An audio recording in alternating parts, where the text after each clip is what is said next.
भिखारी उसको फेंक देता है। मुझे ऐसा लगता है कि मेरे सोसाइटी का भी यही हाल है, क्योंकि बाबा साहेब वो जवेरी है, बाबा साहब वो हीरो के व्यापारी है जिन्होंने अपने पास 3 रत्न दिए हैं। कौन से 3 रत्न हैं? बुद्ध, धम्म, संघ। अपन उस रत्न को कांच के टुकड़े समझकर फेंक दे रहे हैं।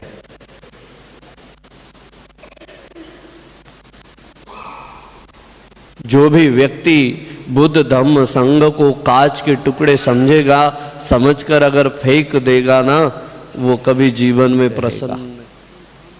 केवल मैं विशिष्ट कम्युनिटी की बात नहीं कर रहा, मैं समस्त मानवों की बात कर रहा हूं।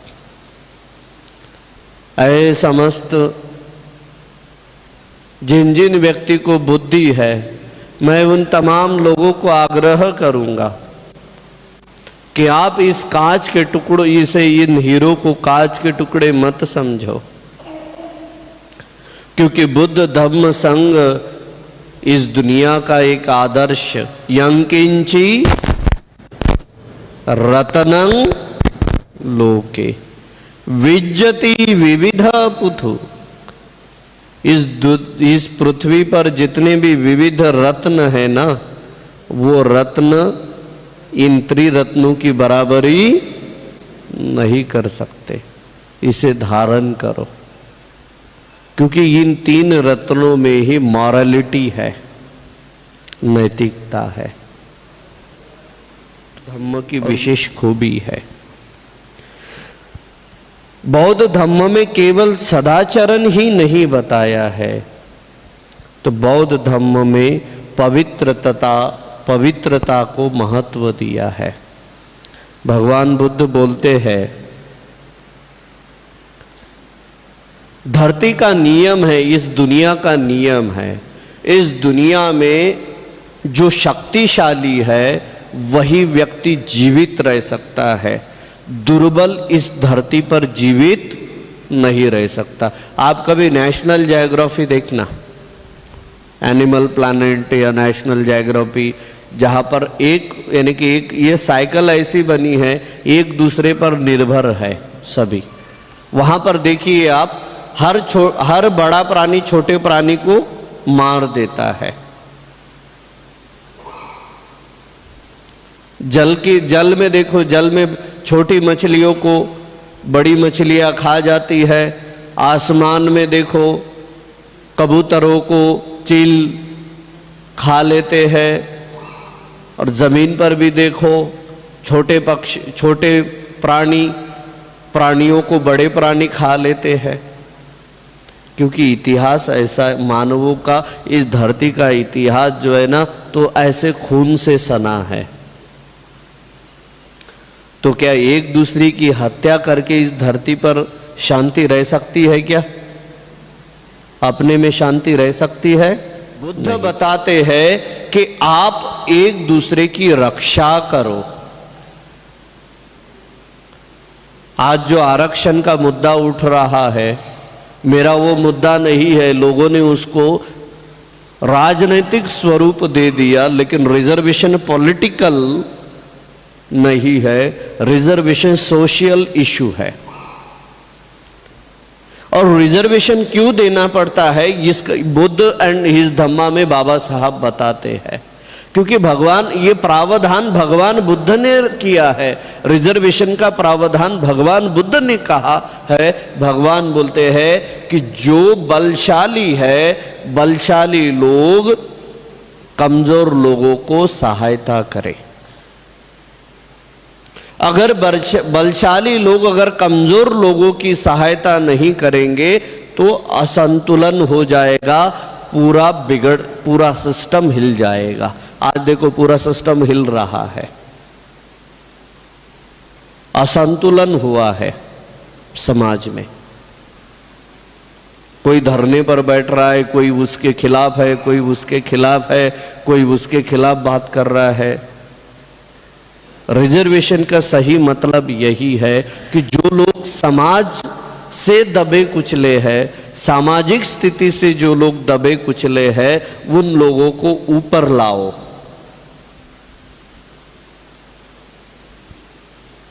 आज हम लोग कितने भी बड़े हो गए, लेकिन फिर भी आज हमारे माथे पर से अछूत का कलंक नहीं जाता।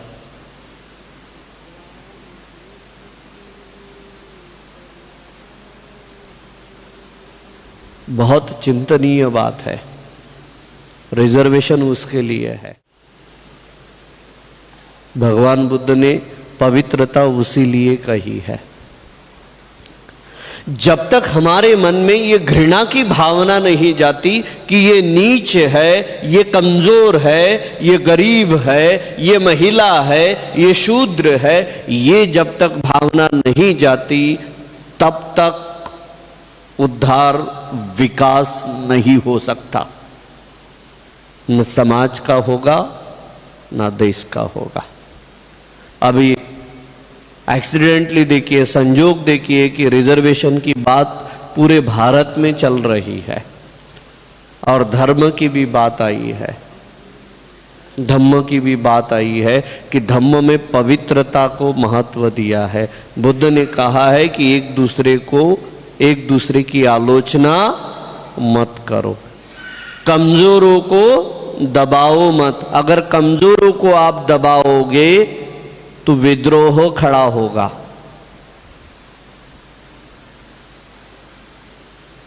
अगर विशिष्ट लोगों का भला करोगे, विद्रोह खड़ा होगा।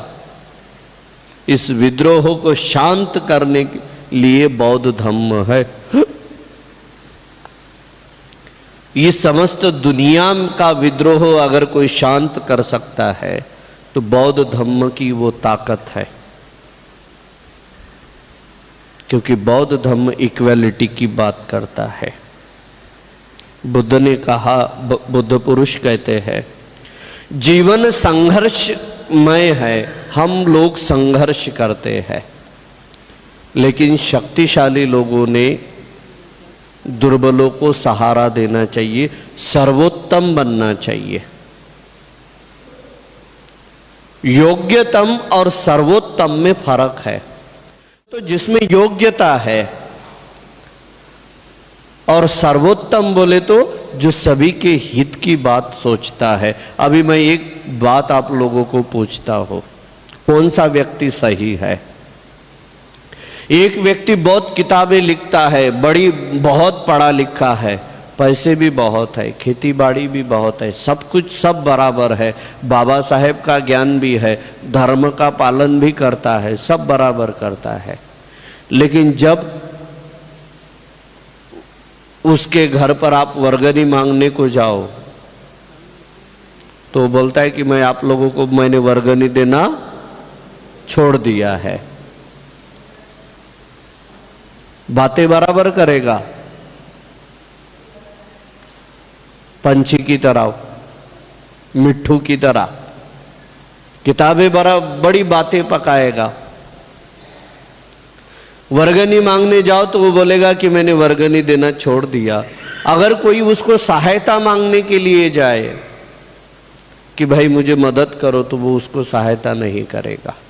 अगर उसको बोला जाए कि भाई तू बुद्ध विहार में चल, ध्यान कर, प्रवचन सुन, वो बोलेगा कि नहीं, मुझे कोई गरज नहीं है, मैंने सारी किताबें पढ़ ली है, सारा मुझे बहुत ज्ञान है, मेरे जैसा ज्ञानी पंडित कोई नहीं है, मुझे कोई विहार में आने की गरज नहीं है। ये व्यक्ति है योग्यतम व्यक्ति। ये कौन सा व्यक्ति है?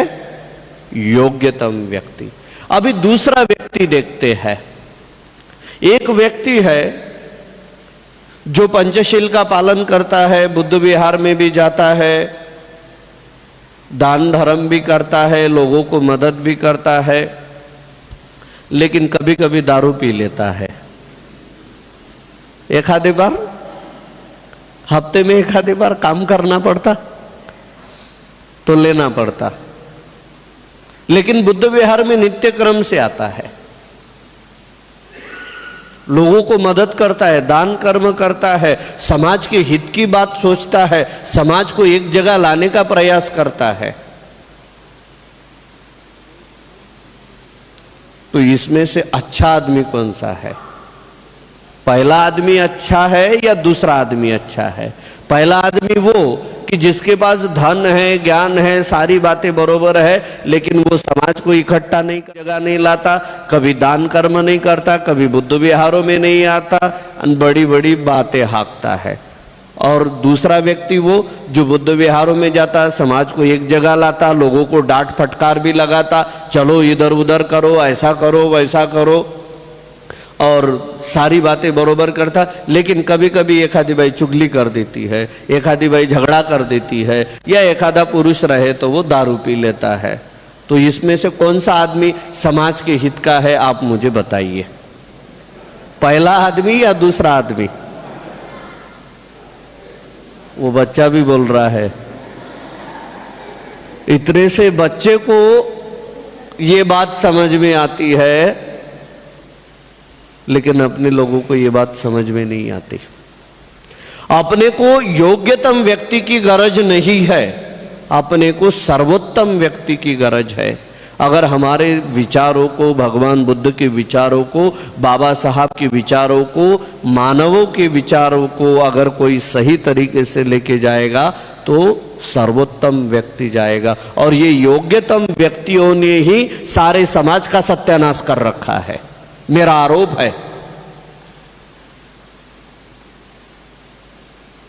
या बाबा साहब की भाषा में बताऊं लोगों को, क्योंकि मैं भी पढ़ा लिखा हूं, आप लोग भी पढ़े लिखे हैं भाई, देखना बुरा मत मानना, मैं बाबा साहब का वो नागपुर वाला सेंटेंस दोहरा रहा हूं। मुझे पढ़े लिखे लोगों ने धोखा दिया। एक आदमी तो अचलपुर परतवाड़ा में, एक आदमी तो मेरे साथ झगड़ा करने को खड़ा हुआ था।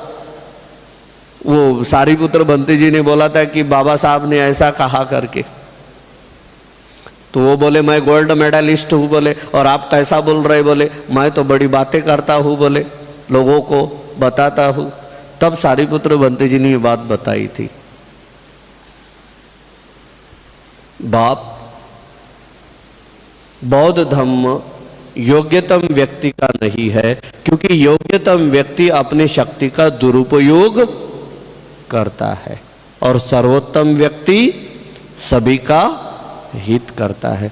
बौद्ध धम्म का उद्देश्य एक ही है कि इस दुनिया में सर्वोत्तम नीति करना, क्योंकि गलतियां हमसे होती ही है।